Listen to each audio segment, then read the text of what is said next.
Bom dia, gente! Hoje vamos falar sobre a Primeira República. A Primeira República é o período da história do Brasil que aconteceu em 1889 a 1930, tendo sido iniciado com a Proclamação da República, que aconteceu em 15 de novembro de 1889 e encerrou-se com a deposição de Washington Luiz como consequência da Revolução de 1930. Esse período é conhecido por muitos como República Velha, mas entre historiadores o termo utilizado para referir a esse período é a Primeira República. A Primeira República foi iniciada com a Proclamação da República, que aconteceu no dia 15 de novembro de 1889. A derrubada da monarquia ocorreu pela perda de apoio político, fazendo com que esse regime se tornasse impopular entre as elites do Brasil. Os militares, insatisfeitos com a monarquia há muito tempo, e uma parcela da sociedade civil, sobretudo os oligarcas paulistas, organizaram um movimento para derrubar a monarquia. Em 15 de novembro, liderados pelo Marechal Deodoro da Fonseca, os militares destituíram o Visconde de Ouro Preto do gabinete ministerial. Ao longo do dia, as movimentações políticas levaram José do Patrocínio a proclamar a República na Câmara Municipal do Rio de Janeiro. Isso marcou o início da Primeira República Brasileira.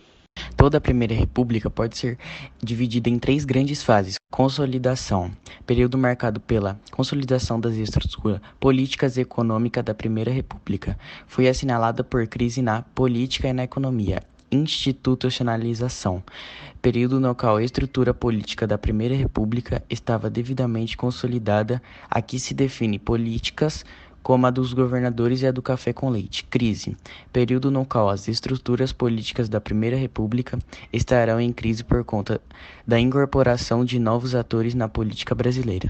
Conflito entre oligarquias também contribuíram para o fim da Primeira República.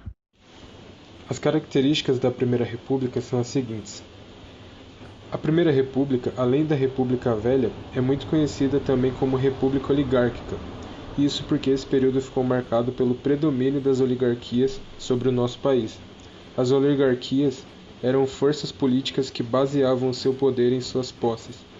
Isto é, na terra, os oligarcas eram, em geral, grandes proprietários de terra. O predomínio das oligarquias sobre a política do Brasil começou a ser consolidado a partir de 1894, quando Prudente de Moraes foi eleito presidente. A eleição de Prudente de Moraes também marcou o fim do citado período conhecido como República da Espada. O predomínio das oligarquias resultou em algumas características que são consideradas grandes marcas da Primeira República. Essas características são o mandonismo, o clientelismo e o coronelismo. Essas três simbolizam o poder das elites agrárias do país manifestado na posse de terras. Além de manifestar o poder dos coronéis sobre as regiões interioranas do Brasil e a troca de interesse, elemento fundamental para a sustentação das oligarquias no poder. Outras características muito importantes desse período foram as políticas que sustentavam as estruturas no âmbito político do Brasil. Aqui estamos falando da política dos governadores e da política do café com leite. Essas políticas foram muito importantes porque reduziram os conflitos entre as oligarquias, mas não acabaram com eles. A política dos governadores é também conhecida como política dos estados, e ela foi criada durante o período de Campos Salles, que foi presidente do Brasil entre 1898 e 1902. Foi com a política dos governadores que o funcionamento político brasileiro na Primeira República foi estruturado. Por meio dessa política foi possível realizar uma aliança entre executivo e legislativo. Na prática, essa política funcionava da seguinte maneira: o governo federal daria apoio à oligarquia mais poderosa de cada estado, e em troca o governo exigia que cada oligarquia apoiasse as propostas do governo federal no legislativo. Assim, as oligarquias deveriam eleger deputados dispostos a atuar em favor do governo no legislativo. Com o apoio à oligarquia mais poderosa, o governo federal esperava que os conflitos políticos respingassem o mínimo possível no âmbito federal e ficassem reduzidos apenas no âmbito estadual. O funcionamento da política dos governadores dependia da figura do coronel, pois seria ele que, a nível regional, mobilizaria os votos necessários para eleger os candidatos certos de acordo com o interesse de cada oligarquia. O coronel usava seu poder financeiro para pressionar as pessoas a votar em determinado candidato. Essa intimidação dos eleitores é conhecida como voto de cabresto. Além da intimidação, a fraude das atas que registravam os votos era uma prática comum. A política do café com leite é um conceito clássico quando nos referimos à Primeira República. Essa política ganhou força no Brasil, sobretudo a partir de 1913, com a assinatura do Pacto de Ouro Fino, entre as oligarquias de São Paulo e Minas Gerais. Esse conceito refere-se ao revezamento dos candidatos lançados à presidência por essas duas oligarquias. Segundo esse pacto, paulistas e mineiros alternavam-se na presidência da República. O nome Café com Leite faz referência ao fato de que São Paulo era o maior produtor de café do Brasil, enquanto que Minas era o maior produtor de leite. O uso desse conceito para explicar a Primeira República tem sido criticado pelos historiadores, porque as oligarquias mineira e paulista eram importantes, mas o funcionamento do jogo político desse período não passava exclusivamente por elas, uma vez que existiam outras oligarquias no país. Economia na Primeira República. A economia desse período era predominantemente rural, com ênfase na produção de café, que correspondia a mais de 50% das exportações brasileiras durante toda a Primeira República. Também fazia parte a produção de açúcar, algodão, borracha e cacau. O estado que se concentrava a maior produção de café nesse momento era o São Paulo. A região tornou-se um polo de atração tanto para os brasileiros como para imigrantes. Decadência da Primeira República. A Primeira República iniciou sua fase decadente na década de 1920. A entrada de novos atores na política nacional, como os tenentistas, contribuiu para o seu fim. E o desgaste do pacto que mantinha as oligarquias minimamente em paz também contribuiu para o seu fim, desse período da história brasileira. Na década de 1920, os tenentistas foram uma força que abalou a estrutura da Primeira República. E isso aconteceu porque os tenentistas reivindicavam o fim das estruturas oligárquicas, que estavam estabelecidas no país ao longo da década de 1920. Os tenentistas realizavam uma série de revoltas por todo o país, como a Revolta dos 18 do Forte de Copacabana, a Revolta Paulista de 1904 e a Coluna Prestes. E é muito importante falar também que a Primeira República foi um período marcado por tensões sociais, que resultavam em conflitos por diferentes regiões do Brasil. E como a Guerra de Canudos, Revolta da Armada, Guerra do Contestado, Revolta da Vacina. E o estopim para o fim da Primeira República foi a eleição presidencial de 1930. Naquela ocasião, o presidente Washington Luiz resolveu romper com o Pacto de Ouro Fino e, em vez de lançar um candidato mineiro, optou por lançar o Júlio Prestes, candidato paulista. Isso desagradou profundamente a oligarquia mineira, que se aliou à oligarquia gaúcha e aos tenentistas e juntos lançaram o Getúlio Vargas como um candidato presidencial. Mesmo com tudo isso, o Getúlio Vargas foi derrotado, mas os membros de sua chapa eleitoral, inconformados com a derrota, começaram a conspirar contra o governo. A desculpa utilizada pelos membros da Aliança Liberal, ou seja, a chapa de Vargas, para iniciar uma revolta armada contra o governo foi o assassinato de João Pessoa, vice-presidente de Vargas.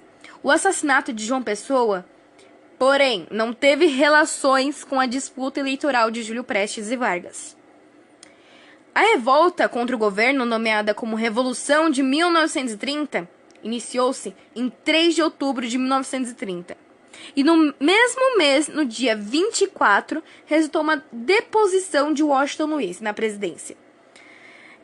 O Júlio Prestes foi impedido de assumir a presidência do país e em novembro do mesmo ano, Getúlio Vargas foi empossado como presidente provisório do país. E esse era o fim da Primeira República e o início da Era Vargas, período que se estendeu por 15 anos.